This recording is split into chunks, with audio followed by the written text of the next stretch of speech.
কিন্তু নামের চেয়েও এখানে আসল জিনিস ছিল প্রেম। প্রেম থেকে বঞ্চিত হয়ে নাম নিয়ে লাফালে হবে না। লক্ষ্য নামটা নাম, পরীক্ষায় পাশ কিন্তু নামটাই হবে না।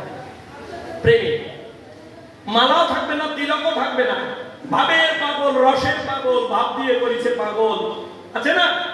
এবং তাড়িয়ে দিচ্ছে নদীর, ওই নদীর কুল তিলক মালা দুই মণ্ডলে। মানে যখন তুমি হরি বলে কৃষ্ণ বলে নেচে উঠবে, কেঁদে উঠবে, তিলক থাকবে, সবার আগে ঘামে ওইগুলো মুছবে, মালা ছিঁড়ে পড়ে যাবে, তুমি প্রায় উন্মাদ হবে, পাগল। চৈতন্য ভগবত পড়ে থাকো, সব নাম নিতে নিতে ন্যাংট হয়ে যেত। একদম আমি বলছি, অদ্বৈত আমার বহু সুন্দর, আমার নিত্যানন্দ, নিত্যানন্দ প্রায় উলঙ্গই থাকতেন।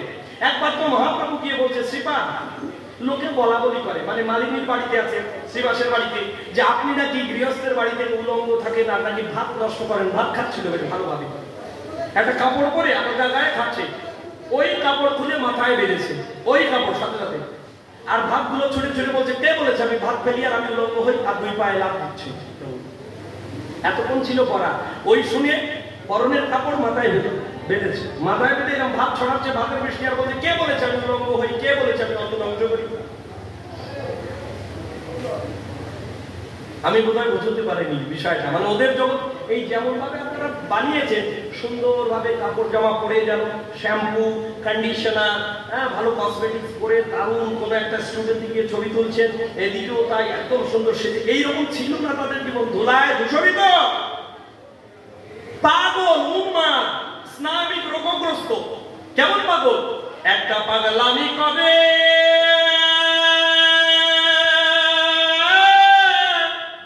কি করে? যাতে সে বেজাতে রে দৌড়ে গিয়ে, যারা কেউ ছয় না তারে প্রভু গিয়ে কোল দেয়, একবার হরি বল, কোল দেয়। ওই আবার হরি বলে পড়ে ঢলে ধুলার মাঝে, তোরা কে যাসনি ওই পাগলের কাছে। লালন সাবধান করেছে, কেন? ও পাগলের সঙ্গে যদি পাগল হবি, ফিরবি না সে, ওরে মন ফিরবি না সে, তোরা কে যাসনি ওই পাগলের কাছে। যারা সংসারী থাকতে যান, সন্তানাদি নিয়ে, তারা এদিকে ভিড়বেন না।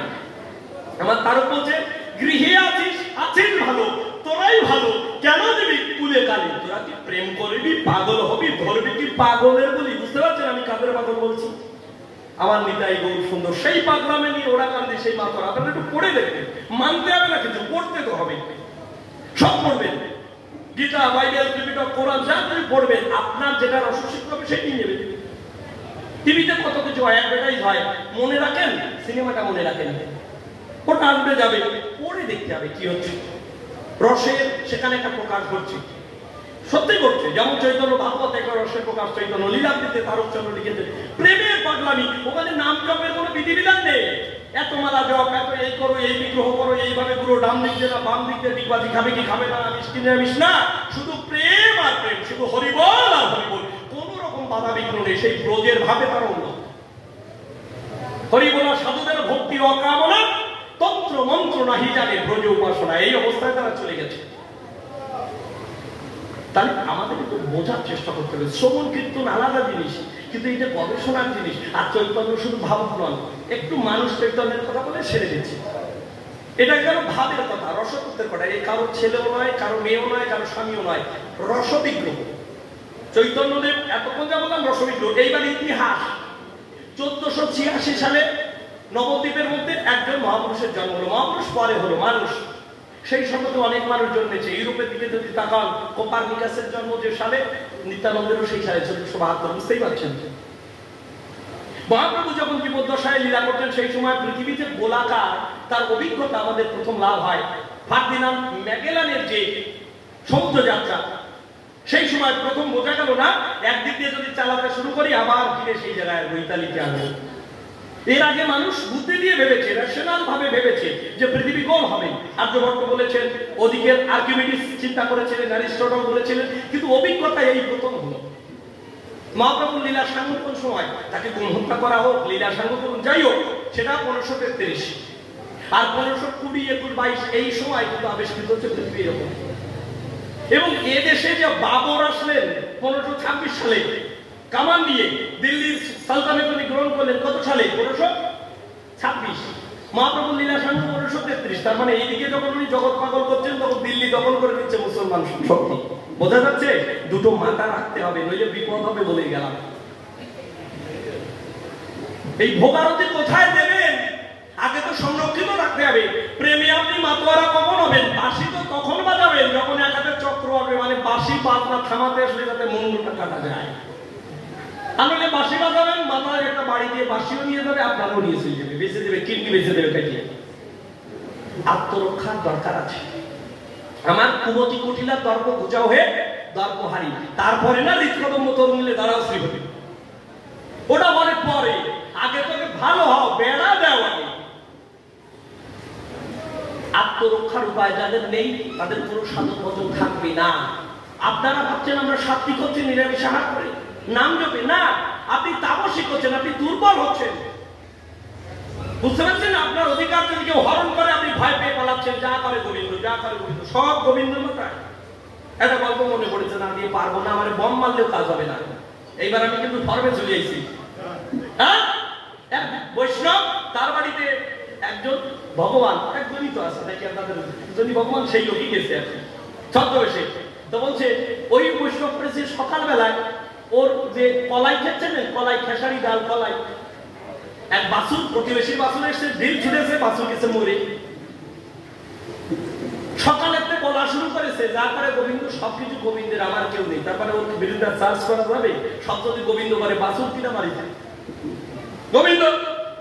ওই লোক সহ্য করতে না পেরে দুপুরবেলা চলে এসেছে। সবে ঠাকুর একটু দুপুরবেলা লাঞ্চ করে ঘুমের জিমটি আইছে, এই সময় এই কাজ করেছে, এই বক্তব্য সব এই কাজ করছে। প্রভু এসে বলছে যে সেবা করবো, তেলের বাটি দিছে। তো বলছে, বাহ কি সুন্দর ঘরটা বানিয়েছো নতুন দিন দিয়ে।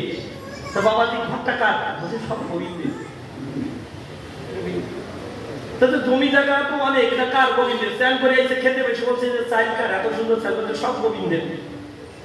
সব কিছুর পরে নুনে কম পড়েছে সব দিয়ে, যাতে বেকার নয়, নুনটা কম পড়েছে সুন্দর। কি গো, একটু নুনটা নিয়ে আসো তো, ঘন্টা দিয়ে কলাবো। বাস্তবে আর কি কলাবই মতো আইসে। আসার পরে বলছে, বাহ মা জননী তো খুব ভালো। কার ঘরে? বলছে আমার পরিবার। কয় শালার পর শালা, তুই ওই গরু মারেছিস। হ্যাঁ, দুনিয়া সব গোবিন্দের, বউটা তোর, বউটা গোবিন্দের আর ক্ষতি পারি নাই, গরুও তুই মারিছিস। মানে আমরা দিই বটে, কোনটুক দি জানেন? যেটা দিলে আমাদের লস হয় না। তুম जो चाहो तो चांद तारे को तोड़ लाऊंगा मैं, মানে চাঁদ তারা তুলে নিয়ে আসবে। তোরে নিয়ে যাবো কোথায়? বুর্জ খলিফায় যাবো। বুর্জ খলিফায় যাবো, শিয়ালদা যাওয়ার টিকিট নাই। ভগবান তোমার চন্দ্র, তোমার সূর্য, তোমার আকাশ, তোমার বাতাস, আমার তো কিন্তু দ্বিতীয়ত না, আকাশ বাতাস নিয়ে থাক। বলেন কিরম চালাক আমরা।